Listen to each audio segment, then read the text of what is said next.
For Feanor was made the mightiest in all parts of body and mind, in valor, in endurance, in beauty, in understanding, in skill, in strength, and in subtlety alike of all the children of Iluvatar, and a bright flame was in him. The works of wonder he might otherwise have wrought, only Manwe might in some measure conceive. Hi, this is the Folksy Friend, and on this channel I talk Tolkien lore. If you are interested in folk tales, including fairy tales, urban legends, and some mythologies, please check out a second channel that I have created right up there. Today we are talking about the fate of Feanor, the greatest elf to ever live. Feanor had taken the life essence, essentially, of his mother when he was born, causing her spirit to ultimately leave her body and go into the halls of the dead, the halls of Mondos. In time, his father took a second wife, which is very, very rare, pretty much unheard of among the elves, and this was very displeasing to Feanor. Over time, he grew, and he became, as I quoted in the beginning, the greatest in all parts of body and mind of any elf to ever exist. But the bigger they are, the harder they fall. After 3 ages of imprisonment, Melkor managed to secure his release and pretty quickly went about sowing dissent and lies and manipulation among a group of elves called the Noldor. This group of elves, of which Feanor was part, were more susceptible to his manipulations because they loved to learn and grow and improve. So they would invite his information as ways to learn more and to improve themselves.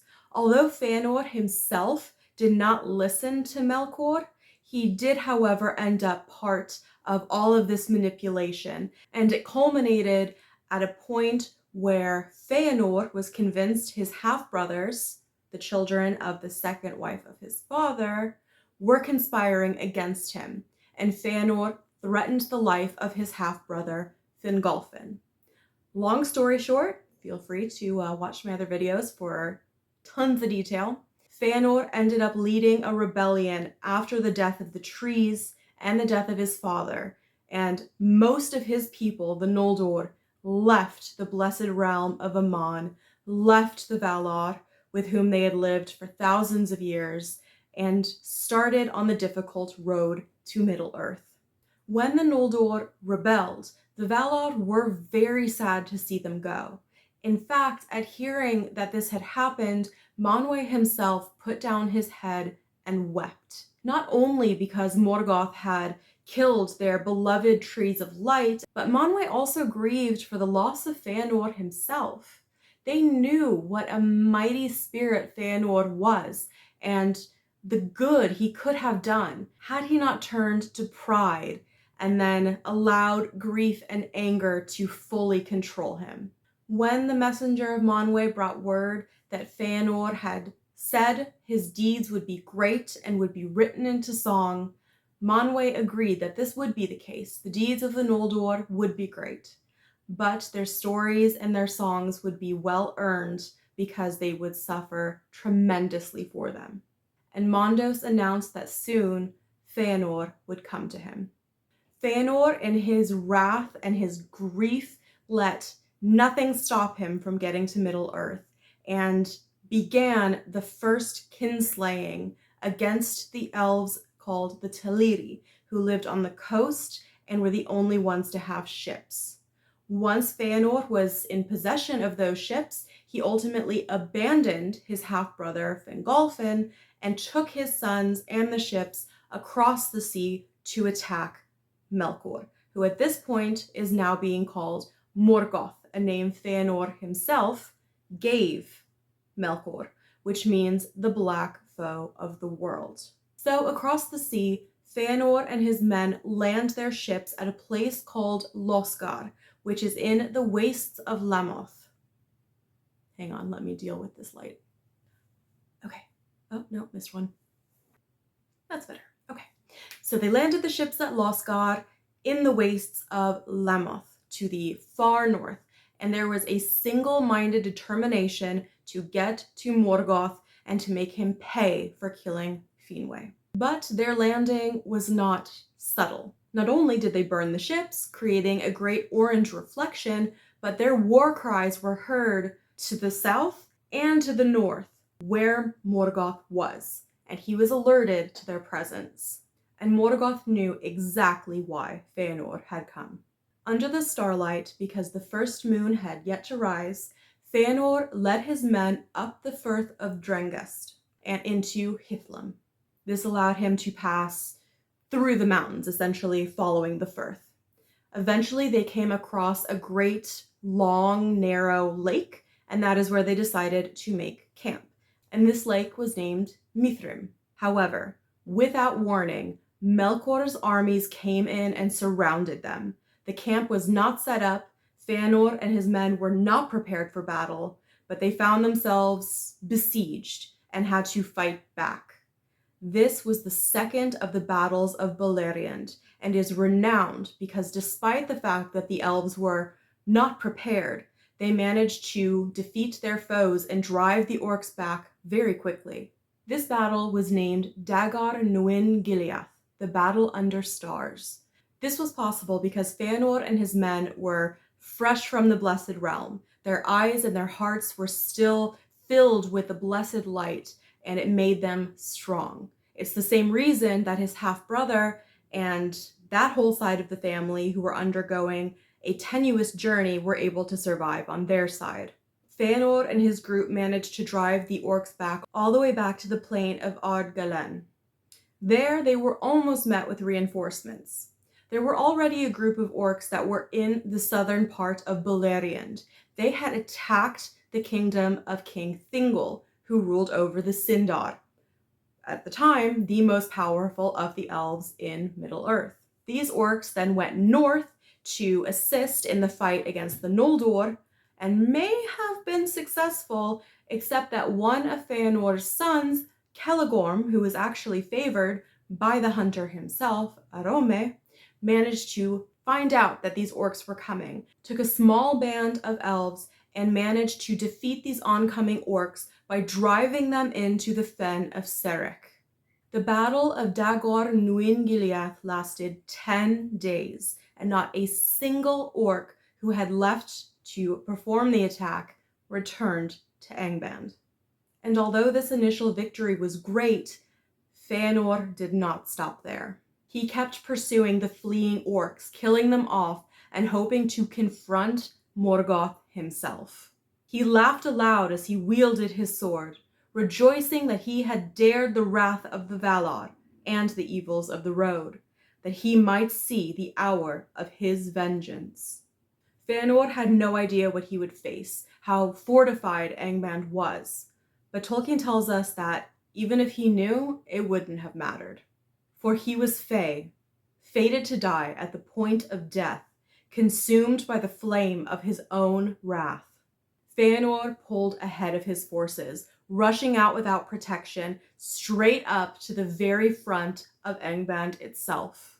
And as he reached Dor Daedaloth, the Balrogs emerged.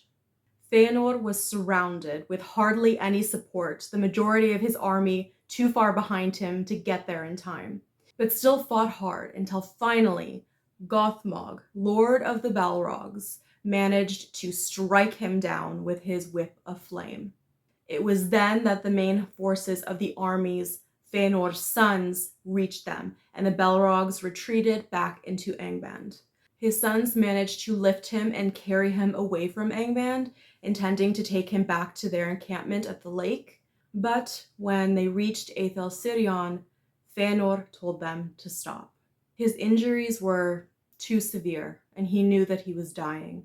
Looking out at the great peaks of Thangorodrim, Feanor suddenly had the foresight that nothing the Noldor ever did would be enough to tear down those mountains. So he cursed Morgoth's name 3 times, then turned to his sons and told them to uphold their oath and to avenge their father. Then Feanor, greatest of elves, died. His sons didn't get the chance to bury him, though, because the flame within him was so strong that upon his death it consumed his body, turning him to nothing but ash, which then blew away in the wind. His likeness has never again appeared in Arda, neither has his spirit left the halls of Mandos. Thus ended the mightiest of the Noldor, of whose deeds came both their greatest renown and their grievous woe. Not soon after the sons of Feanor returned to their camp in Hithlum, messengers came out of Angband, telling them that Morgoth was admitting defeat. He was willing to meet with the sons and to propose a treaty or a truce. He was even willing to give up a Silmaril.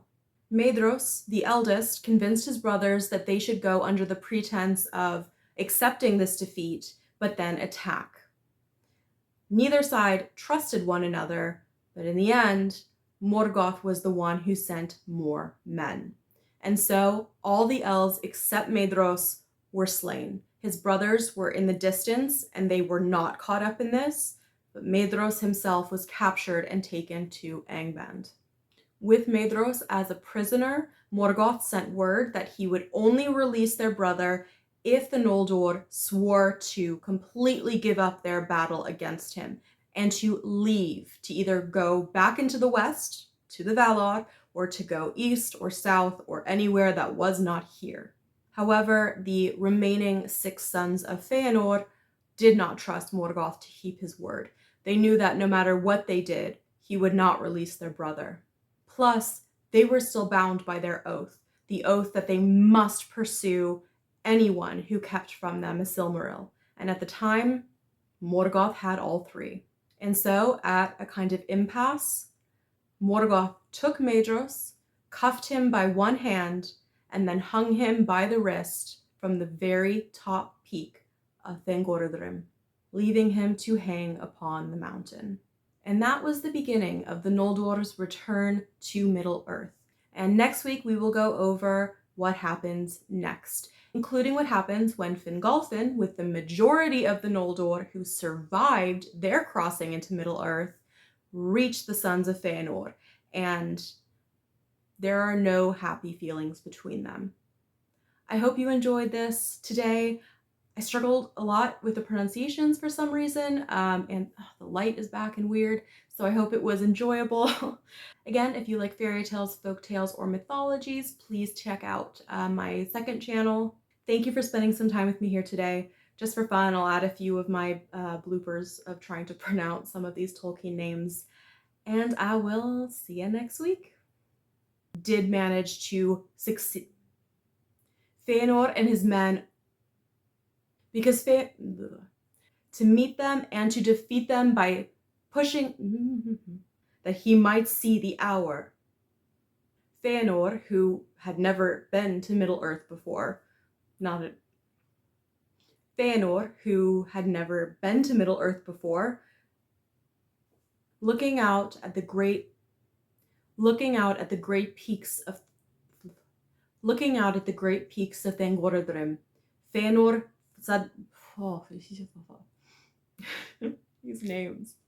Looking out at the great peaks of Thangorudrim,